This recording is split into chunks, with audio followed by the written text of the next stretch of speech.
Penyelidikan kasus prostitusi yang melibatkan sejumlah selebritas makin melebar. Berdasarkan keterangan mucikari yang disampaikan kuasa hukumnya, sejumlah selebritas yang menjual diri memiliki pelanggan dari kalangan pengusaha dan anggota parlemen. Polisi pun mengamininya. Korps Bayangkara bahkan akan berniat mengembangkan penyelidikan kasus ini ke arah suap seks yang berpotensi melibatkan pejabat negara. Di lain pihak, anggota parlemen pun bereaksi. Beberapa di antaranya menantang sang mucikari untuk mengungkapkan identitas anggota dewan yang selama ini dituduh menjadi pengguna jasa prostitusi selebritas. Tujuannya, anggota dewan yang terbukti menggunakan jasa prostitusi atau bahkan menerima suap layanan seks akan mendapatkan efek jera.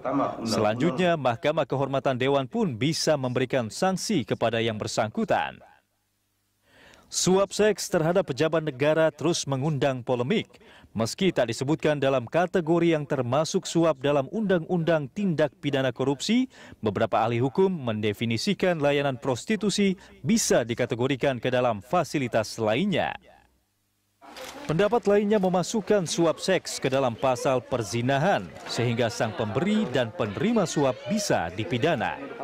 Kenyataannya, sampai saat ini penyidikan suap layanan prostitusi seolah menjadi renyah untuk publikasi media, tetapi kecut bagi penegakan hukum. Lantas, apakah benar suap layanan prostitusi marak terjadi di kalangan anggota dewan? Bagaimana payung hukum yang mesti diwujudkan agar para pelaku bisa dijerat dan dihukum? Pemirsa, sekarang kita akan membahas tema suap layanan prostitusi untuk pejabat negara bersama dengan dua narasumber yang sudah hadir pagi ini di Studio Berita 1. Ada salah seorang anggota Komisi 8 DPR RI, Arzetti Bilbina, serta ahli hukum pidana dari Universitas Trisakti, Yenti Garnasih. Selamat pagi Ibu-Ibu, selamat datang di Berita 1 TV. Dan kami juga mengundang Anda untuk memberikan komentar lewat SMS ke 0811 833 5551. Anda juga bisa menelpon melalui nomor interaktif di 021 52900 308 atau juga di 021 52900 311. Baik, kita ke Mbak Arzetti terlebih dahulu. Selamat pagi. Sepengetahuan Anda, Mbak, apakah suap pelayanan prostitusi ini memang ada di kalangan anggota dewan? Pagi-pagi judul seperti ini kok nggak menarik ya, gitu, karena pemberitaan ini tentunya bagi perempuan, khususnya saya di Komisi 8, ketika pemberdayaan perempuan, perlindungan anak, berita ini kan anak-anak kita pasti mendengar gitu. Jadi sesuatu berita yang tidak memberikan langkah positif bagi anak-anak dan juga ibu-ibu yang memang pada saat ini mereka sedang punya kesempatan untuk menyaksikan acara-acara di televisi. Kalau dikatakan apakah pernah mendengar, saya pribadi tidak pernah melihat, tidak pernah mendengar dan tidak tahu, dan saya rasa teman-teman saya di parlemen yang saya lihat secara nyata, saya tidak pernah melihat mereka melakukan hal-hal seperti itu. Oke, nah tadi kita lihat ada pernyataan kuasa hukum dari RA.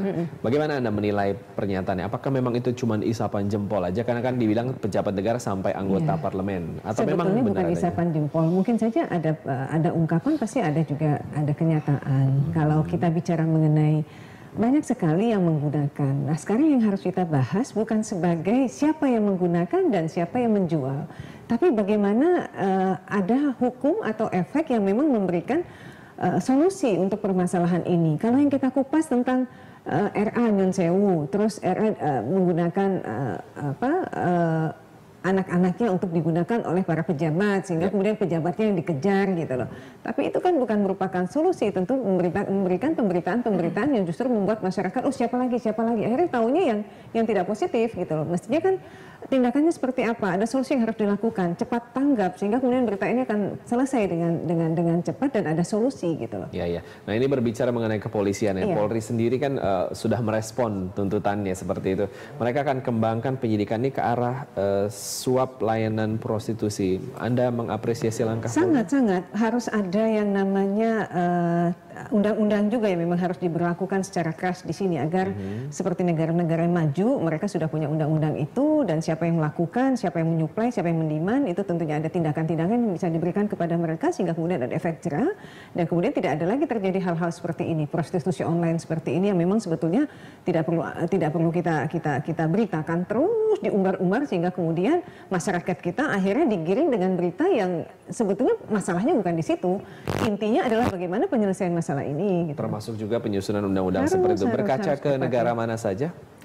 Amerika kan ada ya pada saat itu kalau kita bicara mengenai siapa yang pernah ini, Tiger Woods dulu pernah ya, dia pernah kena sanksi juga dan kena penalti juga, dihukum juga gitu loh. Dan sehingga kemudian kalau kita bicara mengenai, tadi diceritakan bahwa pejabat publik, parlemen, anggota dewan gitu yang memang harus dikupas. Ya enggak apa-apa kalau memang mereka melakukan, silakan diiniin sehingga kemudian mereka diberitakan, diceritakan siapa mereka, diekspos merekanya sehingga kemudian teman-teman yang lainnya atau pejabat-pejabat yang lainnya sehingga kemudian merasakan bahwa hal-hal ini tentunya akan dipublish sehingga kemudian mereka akan ada efek jerah sehingga tidak akan terjadi lagi hal-hal seperti ini, nggak masalah buat kita. Gitu. Baik, oke, kita ke Bu Yenti. Bu Yenti, melihat tadi pemberitaan yang sudah berlangsung seperti itu, bagaimana pandangan Anda terhadap upaya hukum dari Polri sendiri? Gini, kalau saya lihat fenomena dulu ya, fenomena ini kan berawal dari RA itu ya, kemudian muncul di masyarakat bahwa tarifnya antara sampai 200 juta kan ya, antara berapa ya? 30 sampai 200 sampai berapa? Nah, 80 sampai 200 benar. Itu kan sudah terlanjur menjadi fenomena, menjadi konsumsi masyarakat. Dan masyarakat menuntut, siapa sih yang bisa bayar segitu? Ya kan? Yang bayar segitu siapa? Pasti bukan orang-orang kebanyakan lah. Nah, kalau sampai yang bayar segitu atau dibayarin segitu itu adalah orang-orang yang pejabat atau pejabat publik ya, apalagi bukan uangnya, dan orang ini akan menjadi penggerak perkembangan bangsa ini. Betapa gitu, itu kan penting sekali menurut saya. Karena apa? 60 juta, 200 juta, terus gimana ya? Ini ada hal-hal yang memang harus diatur. Nah, seandainya ini kan dua hal. Apakah dia bayar sendiri? Kayaknya nggak mungkin. Atau dibayarin, nah gitu ya. Atau memang itulah bentuknya jasa yang disuapkan gitu ya, dalam tanda petik dalam hukum pidana kan gitu. Artinya penyuapan itu atau nanti gratifikasi or something. Kalau di Singapura kemarin kan kena ya, yang dosen gratifikasi seks itu kan sudah kena. Dengan begitu kemudian seseorang yang tidak harusnya lulus jadi lulus ya, itu mungkin juga banyak di kita, hanya kita nggak ada payung hukumnya. Nah, kalau suap misalnya kan begini, dia menerima barang atau menerima jasa, yang penting bukan menerimanya, tetapi atas ketika dia sudah menerima itu, kemudian dia melakukan sesuatu yang harusnya tidak dilakukan, atau dia tidak melakukan sesuatu yang harusnya dilakukan. Itu kan konsep suap. Artinya, misalnya ini pejabat atau tadi disebutkan anggota DPR, anggota dewan tadi, anggota DPR dengan DPR misalnya. Betapa pentingnya kan peranan anggota DPR. Dia itu yang menyetujui apa yang diusulkan oleh pemerintah untuk pembangunan bangsa.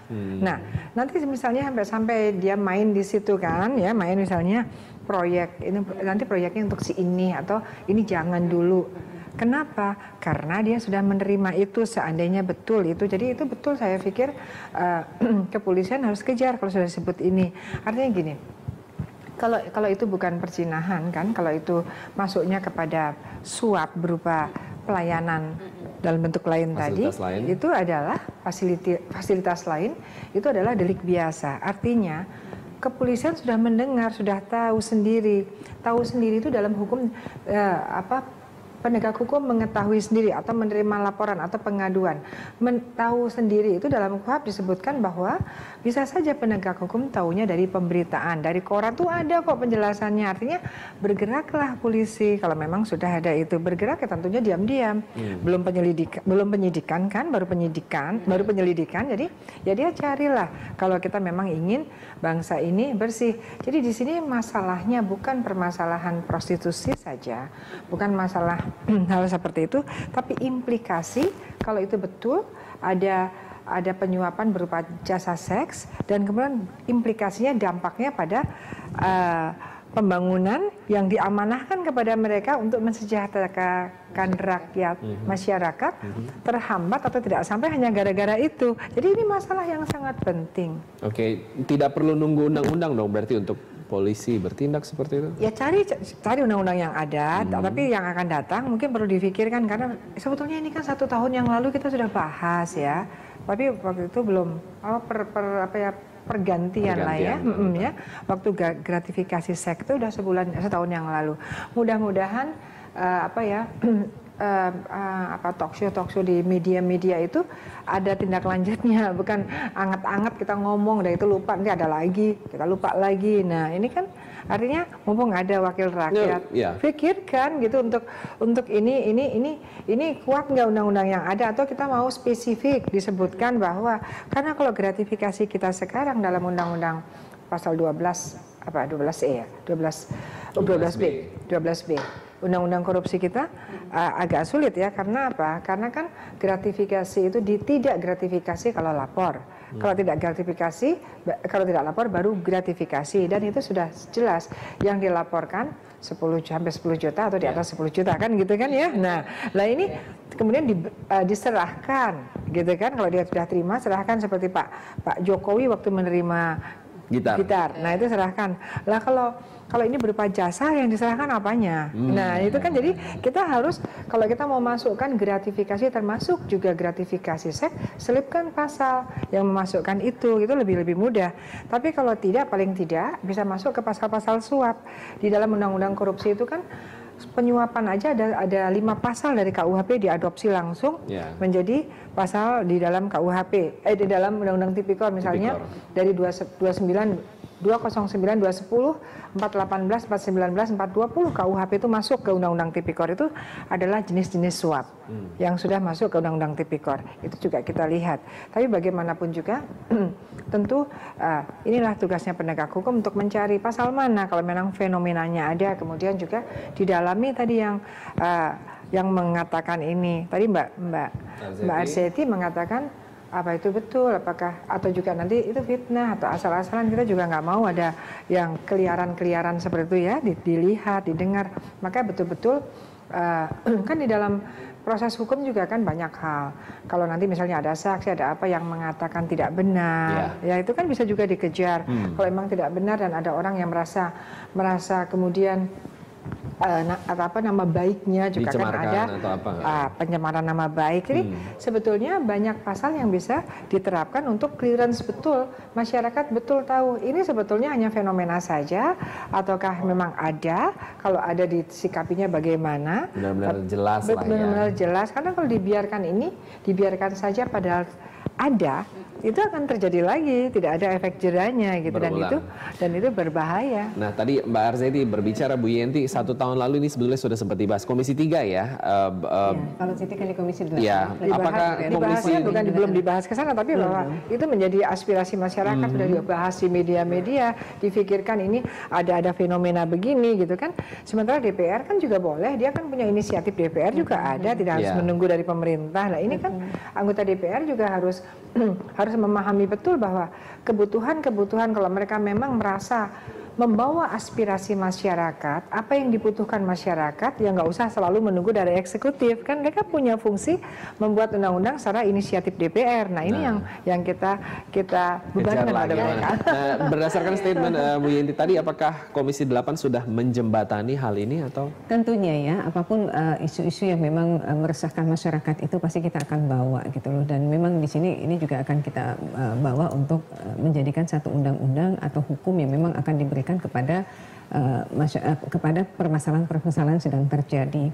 Kalau di komisi kita sekarang ini lebih kepada pemberdayaan perempuan untuk perlindungan anak, tentang pelecehan seksual itu kan kepada si anak, karena memang Komisi 8 lebih fokus ke pemberdayaan perempuan, perlindungan anaknya gitu. Oke, kita akan lanjutkan dialog kita di Berita 1 TV ini sesaat lagi, jadi tetaplah bersama kami segera kembali.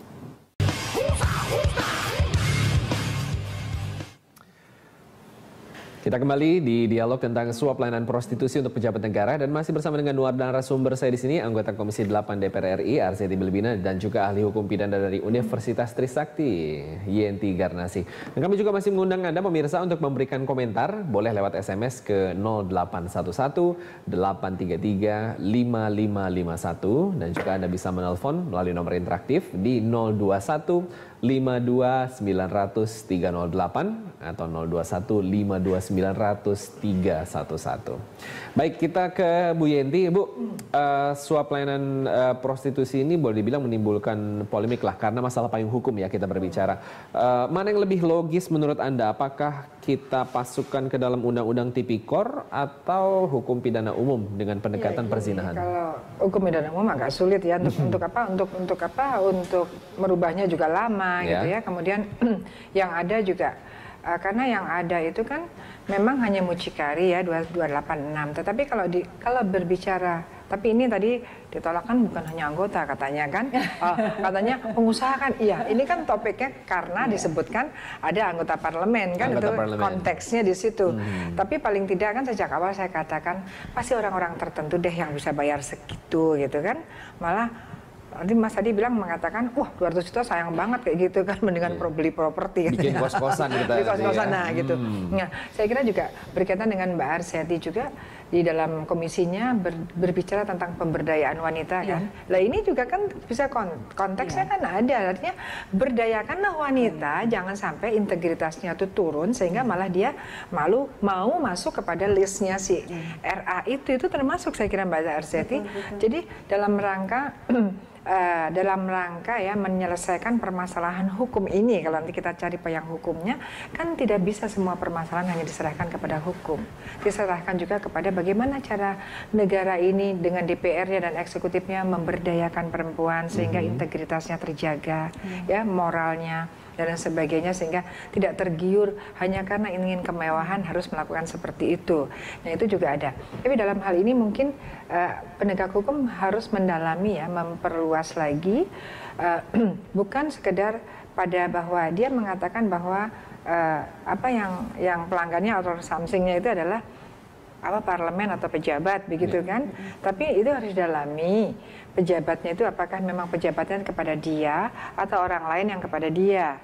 Kalau orang lain kepada dia, berarti kan orang lain ini berarti mentraktir lah ya kan. Nah ini orang ini siapa ya kan, mentraktir apa, di belakang ini ada masalah apa. Kalau memang itu pejabat atau itu pejabat negara atau pejabat publik, itu pasti kaitannya ke korupsi. Tinggal kita lihat adakah penyuapannya di sana gitu. Dan pada umumnya kan di berbagai negara yang kejadian seperti itu tidak mungkin itu tunggal. Artinya gini, tidak mungkin orang itu hanya disuap dengan pelayanan atau gratifikasi seks saja. Pasti ada yang lainnya. Selain itu mungkin dapat mobil, dapat uang. Nah itu bisa dikembangkannya di sana, mestinya gitu. Biar pada umumnya begitu ya, kalau yang kita pelajari itu, kecuali seperti yang Singapura setahun yang lalu kan itu memang karena dapat kan bosan disebutkan sampai begitu kan, kena undang-undang sekian karena seorang dosen kemudian karena mendapatkan gratifikasi seks kemudian diluluskan. Nah kan gitu ada. Atau bahkan di Prancis kan pernah ya, petinggi Prancis kan juga gitu. Ternyata kan dia mengundurkan diri. Nah bagusnya di sana kan sebelum proses hukum jalan mengundurkan diri gitu kan, bahwa dia menyatakan dia mendapatkan yang kita sebut sebagai gratifikasi seks. Tapi di belakang itu bukan berarti urusannya dia dengan perempuan itu saja, tetapi di belakang itu ternyata itu adalah salah satu modus saja atau salah satu cara saja. Ini loh pemberiannya, gratifikasinya, tetapi setelah itu dia melakukan apa atau tidak melakukan apa pejabat tersebut. Itu nah di situ masuknya. Nah, ini kita sekarang sudah ada penelpon, kita terhubung dengan Bapak Sabinus dari Pematang Siantar, Sumatera Utara. Selamat pagi Pak Sabinus. Selamat pagi. Boleh lebih keras sedikit Pak suaranya? Ya, selamat pagi. Pagi, baik. Silakan Pak, bagaimana pendapat Anda mengenai dialog kita? Iya, saya begini, saya melihat semua kasus ya di Indonesia ini termasuk ini. Iya. Iya Pak. Alhamdulillah ya, masih seger sekali. Termasuk ke masalah seks ini, prostitusi ini.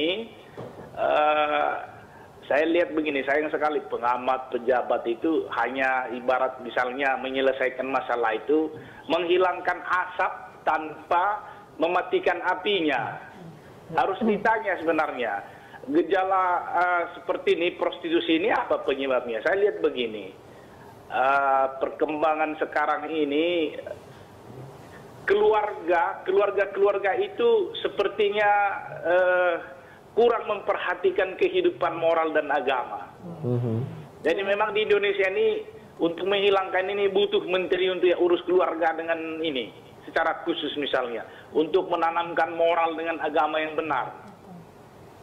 Kalau kita lihat misalnya survei, banyak justru yang muncul dari keluarga yang broken home, keluarga yang tidak tertata dengan bagus itu. Maaf, misalnya perempuan-perempuan atau wanita-wanita yang gampang melakukan itu dari keluarga-keluarga yang menurut saya, keluarga yang kurang tertata dengan bagus moral sama agamanya. Artinya agama atau moral itu hanya teori saja lah. Tapi menghayatinya itu masih jauh dari yang diharapkan. Jadi itu. Yang kedua juga sekolah. Sekolah sekarang ini sudah bukan lagi bagaimana mendidik anak-anak itu supaya bisa membedakan yang baik dan yang buruk. Sudah berlari kepada bisnis juga semua. Jadi itu saya lihat akar permasalahannya. Jadi mau menciptakan undang-undang yang sehebat apapun serah kepada DPR begini tidak akan menyelesaikan masalah. Baik, terima kasih Pak Sabinus atas pendapatnya. Langsung silakan boleh ditanggapi. Iya, betul juga kembali lagi bahwa memang seperti di komisi kami, Komisi 8 Pemberdayaan Perempuan. Perempuan kalau tadi Mbak Yanti mengatakan bahwa memang perempuan ini harus diberdayakan sehingga kemudian jika kebutuhan-kebutuhan tadi, keinginan gaya hidup. Tapi sebetulnya kalau kita bicara gaya hidup sih bukan, tapi lebih kebutuhan dulu ya. Karena memang butuh yang namanya materi sehingga kemudian pekerjaan, lapangan pekerjaan buat mereka agak sedikit sulit sehingga kemudian cara gampang bagi mereka untuk mendapatkan materi tersebut adalah melalui langkah seperti ini. Mungkin ada tawaran. Nah di sini kalau misalnya permintaan tidak ada sehingga kemudian si perempuan yang memang harusnya mereka diberdayakan ini karena tidak ada kesempatan itu akhirnya mereka mencari pekerjaan lain di mana mereka mencerdaskan dirinya dalam hal pendidikan sehingga kemudian mereka mampu untuk menjemput rezeki mereka dengan cara yang memang disesuaikan dengan kemampuan mereka. Sehingga kemudian memang di Komisi 8 fokus sekali untuk saat sekarang di mana kami membuat bahwa pemberdayaan perempuan dan juga untuk perlindungan anak sehingga tidak terjadi yang namanya pelecehan seksual dan lain-lain yang memang sekarang marak juga sedang terjadi. Itu yang memang sedang kami godok secara matang. Karena memang sebetul Pak Sabinus tadi mengatakan ada pun undang-undang kalau revolusi mental masyarakatnya sendiri mereka juga tidak paham mengenai bahwa mereka tuh harus hidup seperti ini sehingga kemudian tidak ada yang namanya penyimpangan-penyimpangan yang sekarang sedang terjadi seperti ini sehingga kemudian keinginan masyarakat kita untuk menata dirinya tidak harus dengan adanya payung hukum mereka sendiri akan bisa berjalan dengan baik agar perempuan ini sendiri juga jika mereka punya satu kesempatan untuk mereka diberdayakan sehingga kemudian penjemputan rezeki bagi mereka sendiri ini sehingga kemudian mereka tidak akan melakukan hal-hal yang memang bagi Pak Sabinus tadi tidak seperti itu. Yang saya catat dari perkataan Pak Sabinus tadi adalah salah satunya bagaimana Menteri Pemberdayaan Perempuan dan Anak sejauh ini melihat bagaimana peranan? Ya memang kemitraan antara Komisi 8 dan Menteri Pemberdayaan Perempuan sendiri sekarang memang lagi intens sekali kami melakukan pendekatan agar permasalahan masyarakat ini. Kalau memang kemarin bicara mengenai tentunya ada anggaran yang memang harus kita tekankan agar masyarakat bukan hanya di perkotaan saja tapi di pedesaan pun mereka juga mendapatkan pendidikan, pelayanan, fasilitas yang memang harus disesuaikan dengan kebutuhan untuk saat sekarang. Dan itu memang kita sedang kupas secara dalam, makanya kita pun selalu melakukan kunker ke daerah-daerah apa sih kebutuhan dari masyarakat, perempuan itu inginnya seperti apa. Nah itu memang sinergi ini yang harus selalu kita gerakkan selalu dan saat sekarang memang kita ingin sekali untuk permasalahan perempuan itu bisa terselesaikan dengan baik sehingga kemudian perempuan itu tidak dijadikan alasan untuk mereka mendapatkan seperti yang terjadi sebagai penyuapan yang Mbak Yanti tadi mengatakan. Jadi akhirnya si perempuan yang jadinya jadi dipermasalahkan yang kebetulan saat sekarang perempuannya adalah mungkin di dalam lingkungan entertainment sehingga kemudian itu yang dikupas lebih jauh, terekspos gitu loh. Nanti akan kita lanjutkan lagi. Saya punya pertanyaan-pertanyaan tapi segmen berikutnya lah ya. Jadi tetap bersama kami pemirsa, kami akan segera kembali.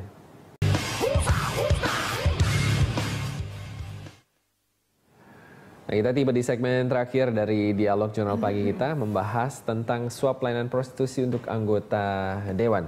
Nah, ini kita berbicara mengenai pendekatan dari DPR agar tuduhan pengacara RA ini tidak menjadi kenyataan. Kira-kira seperti apa ya, Mbak Arsy? Dewan Kehormatan kita tahu kan kalau memang ini akan jadi temuan berikutnya, langkah-langkah berikutnya dari mereka adalah bagaimana ditindak lanjutnya, kurang lebih sih seperti itu. Ya kalau memang bersalah ya mau dihukum gitu loh. Karena memang kita bicara mengenai negara hukum bukan berarti anggota dewan seperti tadi disebutkan atau parlemen mereka melakukan kesalahan kemudian tidak dapat melakukan tindakan gitu, hukuman buat mereka.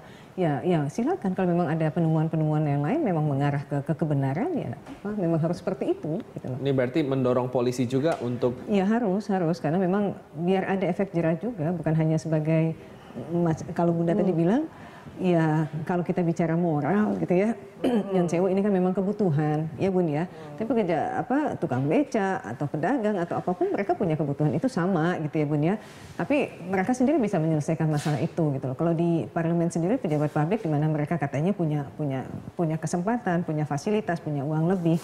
Kenapa dipakai untuk seperti itu? Kenapa tidak dipakai untuk menjembatani atau sebagai aspirasi masyarakat itu biar nyata terlihat, bukan dipakai untuk kepentingan programnya untuk kesejahteraan rakyat banyak kurang lebih seperti itu. Nah, Bu Yenti tadi kita berbicara mengenai Tipikor nih. Nah, apakah revisi undang-undang Tipikor ini harus dilakukan memasukkan layanan prostitusi sebagai unsur suap? Oh iyalah, kalau kan udah ada kan sudah muncul itu salah sexual gratification. Nah, gratifikasi itu kan munculnya di dalam undang-undang Tipikor kan ya untuk kita masukkan karena apa? Berkait gratifikasi itu kan pemberian ya. Nah kalau pemberian diberikan kepada pejabat atau kepada PNS atau pejabat publik ya, itu sudah masuknya ranahnya undang-undang korupsi. Kalau suap yang lain ya undang-undang lain kalau memang antara mereka yang tidak ada pejabatnya. Kenapa kita masukkan ke undang-undang korupsi? Karena kita melihat daya rusaknya itu lebih parah. Tadi Mbak Arsety sudah mengatakan bahwa ya namanya prostitusi itu kan masalah sejak zaman kuno kan ya. Nah, tapi siapa nih pelakunya ya kan? Misalnya ada lokalisasi dan sebagainya, siapa pelakunya? Ya itu tidak bisa ya, kelihatannya ya kita usaha boleh, tapi selalu saja ada yang melanggar. Tetapi kalau yang melanggar artinya langsung kemudian dia datang ke lokalisasi. Yang melanggar itu orang-orang ya walaupun secara moral nggak baik ya, nggak boleh. Tadi Bapak dari Pak Siantar juga mengatakan ini moral loh, ya memang ini moral gitu kan. Tapi seandainya itu terjadi, dan ini juga terjadi yang dilakukan oleh pejabat, daya rusaknya yang mana nih yang lebih besar? Ini yang menjadi fokus kita, apalagi kalau mereka ya sudah moral dan tentang keluarganya hanya keluarganya saja, tentu treatment tetap ada ya, treatmentnya pasti sosial dan sebagainya, masyarakat lah sekitar itu keluarganya. Tetapi ketika itu pejabat ataukah itu baik itu misalnya parlemen, ini kan masalahnya menjadi lain karena fungsi atau kewenangan parlemen itu bagaimana, jangan-jangan dengan adanya begini program-program menjadi salah sasaran. Nah ini yang namanya korupsi kan. Nanti tapi bukan berarti belum ada undang-undang itu tidak bisa dibuka oleh kepolisian kalau mau ditangani. Karena polisi juga boleh menangani korupsi kan. Nanti boleh ke suap atau apa kan itu ada. Atau kalau bukan suap ya memang anggota dewannya bayar sendiri gitu kan ya, mungkin Mbak, mungkin nggak uangnya banyak kan orang anggota dewan kan, itu mungkin itu lain kalau memang dia bayar sendiri ya. Tapi begini, Dewan Kehormatan mau jalan ya, tapi kalau Dewan Kehormatan jalan kan urusannya dengan etis, ya kan, dengan etis ya memang sanksinya bisa sampai pemberhentian atau skors atau apa ada. Tapi polisi adalah punya ranahnya sendiri. Adakah itu melanggar undang-undang yang bersanksi pidana? Itu kan seperti itu.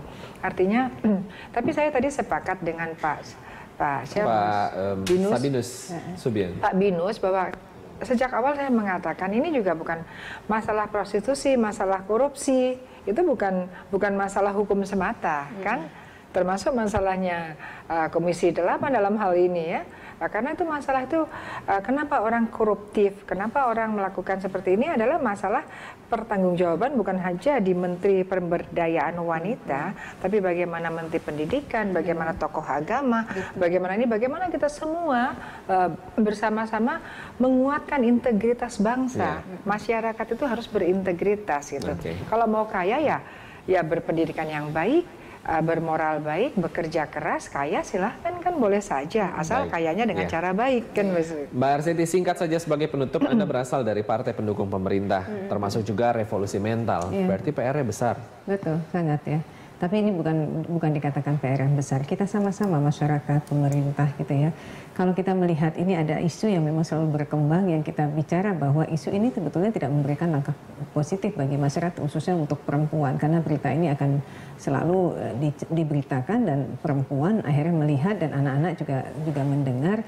Tapi bagaimana sekarang caranya pemerintah menyelesaikan permasalahan ini, lakukan tindakan hukum atau buat satu peraturan sehingga kemudian permasalahan yang namanya prostitusi atau suap untuk anggota Dewan Parlemen itu memberikan efek jerah. Baik, terima kasih atas kehadirannya Mbak Arseti, Bu Terima Yenti. kasih. Demikian pemirsa dialog kita dalam Jurnal Pagi, tetap bersama kami akan segera kembali.